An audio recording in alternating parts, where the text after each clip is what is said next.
You've been on a crusade lately. I've seen you a lot, and why now all of a sudden the push? What's going on? Well, it's interesting because I was born with a birth defect called a microtia, which means that the cartilage on the outer ear isn't formed. And in my case, I didn't have an ear canal, so I'm deaf on the right side.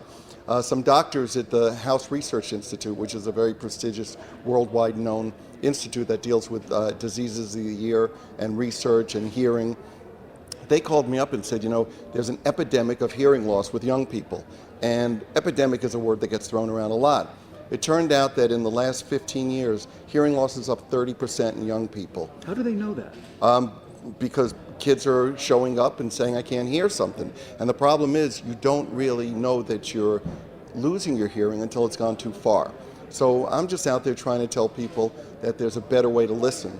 And usually it's earplugs or turning down your personal listening device. The trouble with losing your hearing is once you lose it, you don't get it back. Talking about hearing in kids don't often listen, as you being a dad know, right? I know being a father myself, trying to get my daughter to listen to me. Listening is one thing, hearing is another. Well, it's interesting because with how loud things are nowadays, when you go to a concert, let's say, it is so loud that even if you were to put your fingers in your ears, you'll experience it just the way everybody else does because it's so loud, your body vibrates, so you actually hear through your body. I defy anybody who comes to a concert with earplugs in to tell me that it sounds any different.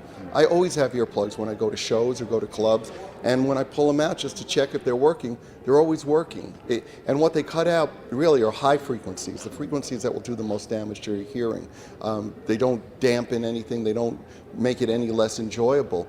I'm just out there saying, look, I want everybody to know that if you don't take care of your hearing, you'll lose it. And when you've lost it, you don't get it back. So get your hearing checked, and besides that, once you know just where your hearing is at, whether it's deteriorated or whatever, take the precautions you need to.